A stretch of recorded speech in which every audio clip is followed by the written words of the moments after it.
selanjutnya kita tolong untuk dipimpin doa kepada ketua kelasnya, Mega. Sebelum memulai kegiatan pembelajaran hari ini, maka baiknya kita berdoa masing-masing dimulai. Selesai.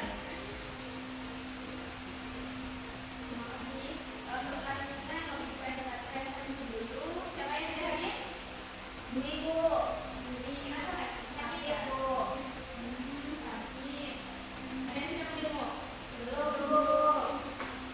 Bu aja ini nggak datang. Ya Bu, semuanya masuk.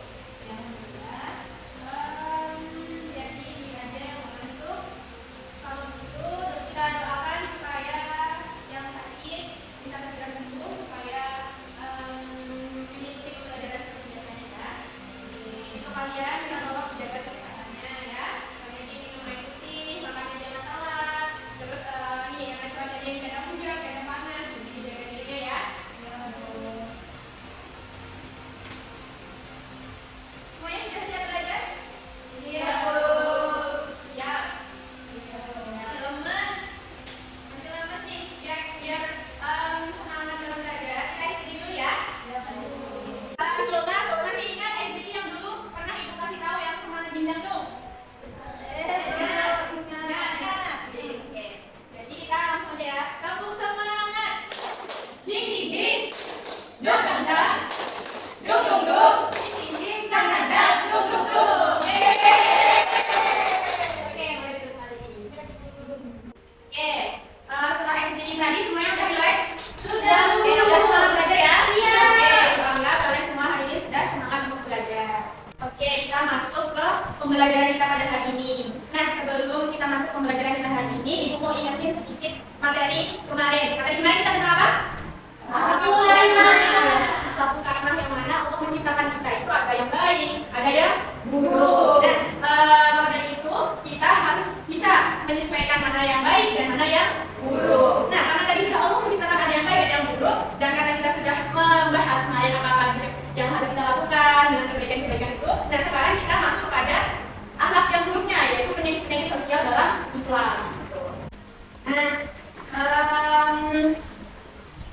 penyakit sosial dalam Islam adalah suatu keadaan yang dianggap tidak sesuai dengan norma hukum yang berlaku, adat istiadat, kebiasaan, dan norma agama. Ada yang ditanyakan? Dengan mempelajari materi hari ini, Ibu harap kalian bisa membedakan mana-mana yang baik, mana-mana saja yang harus kita lakukan, dan mana-mana saja yang harus kita tinggalkan. Oke, Ibu tadi sudah menjelaskan tentang pengertian dari penyakit sosial yang mana suatu kegiatan yang tidak sesuai dengan norma dan istiadat ataupun hukum yang berlaku. Nah, penyakit sosial dalam Islam itu banyak, tapi kita akan mempelajari 3 hal terlebih dahulu ya. Yang pertama yaitu hasad. Apa itu hasad? Jadi dengki. Yang kedua yaitu fitnah. Fitnah apa fitnah? Tidak sesuai dengan fakta. Iya, betul. Yang ketiga ada ghibah. Apa? Membicarakan orang lain. Ya, membicarakan keburukan orang lain yang mana orang tersebut sedang tidak ada di perkumpulan yang sedang dibicarakan, gitu ya. Oke, kalian tadi sudah mendengarkan apa yang sudah dijelaskan mengenai ghibah. Coba ada yang mau mengulangi penjelasan ibu tadi tentang ghibah? Ya Bu, silakan. Membicarakan keburukan orang lain Bu. Ya betul, membicarakan keburukan orang lain ketika orang tersebut tidak ada dalam perkumpulan tersebut ya. Terima kasih.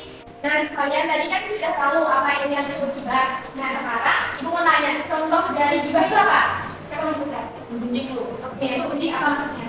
Misalnya? Kayak misalnya dia tuh gitu kepada tetangganya yang dapat rezeki yang banyak, jadi sama tetangga yang lainnya begini, belum tetangga bisa punya dapat nikmat yang sama. Jadi kayak ngomongin orang yang di belakangnya Iya. ya bagus sama. Ada yang mau menceritakan lagi? Silakan. Menjalankan kelas-kelasku. Terus ada lagi? Oke, gitu. Terus kayak ada di pesanannya.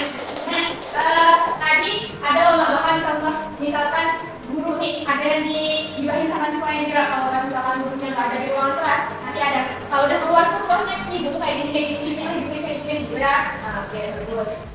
Untuk selanjutnya, Ibu mau bertanya tentang apa sih dosa yang didapatkan ketika orang tersebut melakukan ghibah. Oke, silakan. Dosanya itu lebih besar dari orang yang berzina, Bu. Terus, dapat dari mana? Dari buku ya.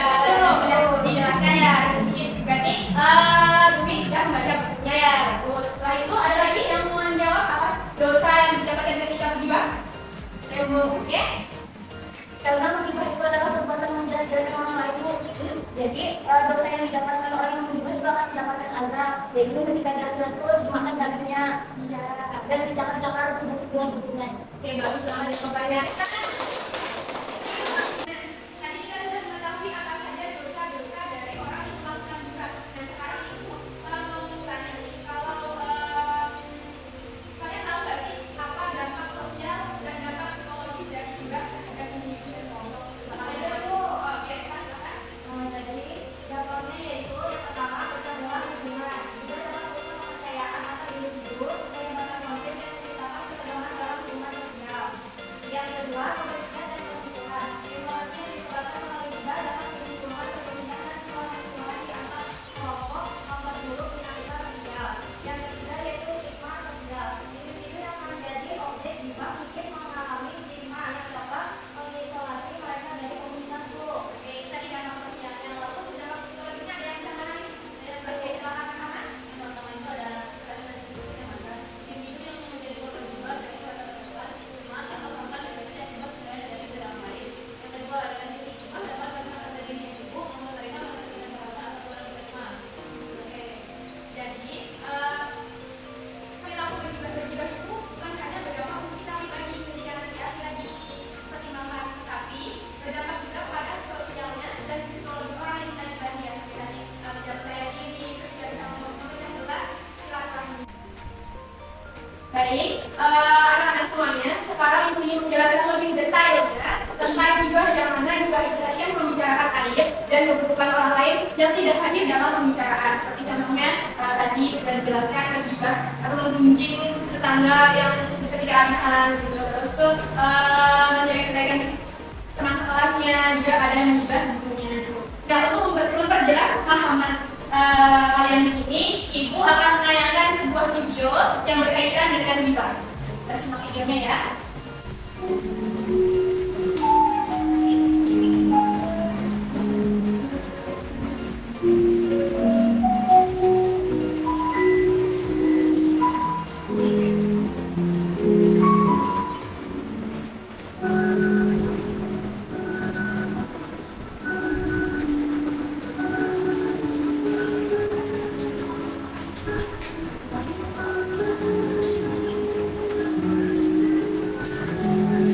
Nah, itu tadi sudah video suntikan dari menggibah dan di situ banyak dijelaskan ya apa saja contohnya, terus bagaimana akibatnya gitu ya.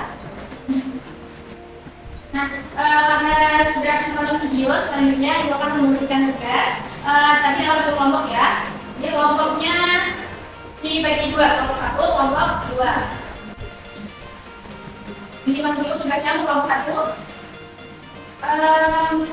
Bagaimana cara upaya kita supaya terhindar dari penyakit sosial gibah tadi. Terus kelompok dua, apa saja hikmah dari menghindari perbuatan gibah? Minta Allah. Terus nanti didiskusikan dalam waktu 15 menit ya. Untuk kita Cara ini ya, ada cara yang lumayan jangan ikut ya. Oke, yang punya kerjaan anaknya mulutnya pelan-pelan aja kalau diskusi ya. Ada yang mau tanya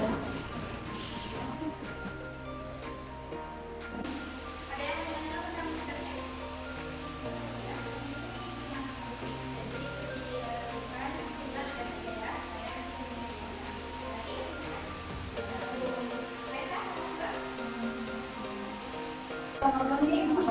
Oke, sudah semuanya selesai? Ada satu, silakan dikerjakan. Jadi pertanyaan itu tadi bagaimana cara supaya terhindar dari penyakit gibah? Yang pertama, ingat azab gibah. Sadari bahwa gibah adalah dosa besar yang dapat mendatangkan azab dari Allah. Yang kedua, introspeksi diri. Fokus pada aib dan kekurangan diri sendiri sebelum berdiskusi dengan orang lain. Yang ketiga, yaitu beristighfar. Jika terlanjur melakukan gibah, segera minta ampun dan doakan kepada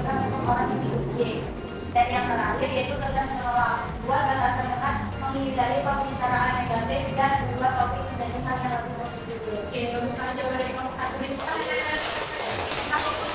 Untuk selanjutnya kelompok 2. Oke, selamat kelompok 1. Baik, saya perwakilan dari kelompok 2 akan mempresentasikan hasil diskusi kami. Tadi pertanyaannya, apa saja hikmah menghindari perbuatan gila? Hikmahnya itu kami mengambil yang pertama, menjaga hubungan persaudaraan, lalu dapat menggunakan diri dari dosa, lalu menjaga kehormatan diri dan juga dapat menjaga kehormatan orang lain, serta dapat mencintai Allah dan mencintai manusia. Itu bisa dibuat. Oke, terima kasih ya. Nah, kali ini diskusi kalian sangat bagus sekali. Oke, alhamdulillah. Kita sudah sampai pada hasil pembelajaran. Selanjutnya ada yang menyimpulkan materi kita hari ini. Saya Bu. Oke, silakan Zaira. Jadi kesimpulannya bahwa ada berbagai penyakit sosial mulai dari masa, fitnah, dendam, di mana perilaku tersebut termasuk ke dalam perilaku tercela dan harus kita hindari. Nah, seperti yang telah dipresentasikan tadi oleh Kelompok 1 bahwa hibah adalah perilaku tercela dalam Islam yang menyangkut pembicaraan tentang keburukan atau aib orang lain pada saat mereka tidak hadir. Jadi hibah ini harus kita hindari. Terima kasih ya, Zaira. Jadi pembelajaran kita pada hari ini yaitu penyakit sosial, yaitu yang lebih rinci lagi tentang hibah, yang mana kita tadi sudah membahas dari pengertiannya, contohnya, dan bagaimana supaya kita terhindar dari hibah dan hibah ketika kita meninggalkan hibah. Apakah ada yang ingin ditanyakan? Sebelum mengakhiri pembelajaran kita pada hari ini, Ibu ingin memberikan sedikit pertanyaan untuk mengetahui apakah kalian paham apa yang kita pelajari pada hari ini. Siapa yang bisa menyebutkan apa jenis-jenis dari penyakit sosial? Saya Kan? ada hasad, ada fitnah, ada hibah, Ibu. Oke, bagus. Pengertian dari hibah? Ibu, oke. Membicarakan keburukan orang lain, Bu. Oke, tepat sekali. Baik. Sejauh ini saya rasa kalian sudah bisa memahami pembelajaran kita pada hari ini. Gimana? Hari ini pembelajarannya seru nggak? Seru. Oke, terima kasih ya. Hari ini dan untuk kedepannya Ibu minta tolong lebih aktif lagi. Tapi hari ini kalian sudah sangat luar biasa. Oke, untuk tindak lanjut kita pada pembelajaran hari ini, Ibu minta tolong kalian untuk amati kegiatan di masyarakat kalian, bagaimana orang-orang itu banyak tidak yang menggibah, tapi jangan sebutkan nama ya. Nanti kalau misal mereka menggibah, kalau mereka menggibah, kalian diam. Kalau bisa kalian mengingatkan, terus kita ajak ke pembicaraan yang lebih bermanfaat, gitu ya. Oke, bisa mau ditanyakan siapa saja yang sudah melaksanakan tindak lanjut kita pada hari ini. Oke, jika tidak ada yang ditanyakan, ada yang ditanyakan nggak? Jika tidak ada yang ditanyakan, kita cukupkan pelajaran kita hari ini. Semoga bermanfaat. Selamat yang minta maaf. Minta tolong untuk dibimbing doa. Sebelum kita mengakhiri pembelajaran pada hari ini, mari kita bersama-sama berdoa. Berdoa mulai. Selesai. Oke, terima kasih ya. Kalau jaga kesehatannya, diingatkan juga untuk Mega yang tidak hadir hari ini ya. Terima kasih ya. Terima kasih. Wassalamualaikum warahmatullahi wabarakatuh. Waalaikumsalam.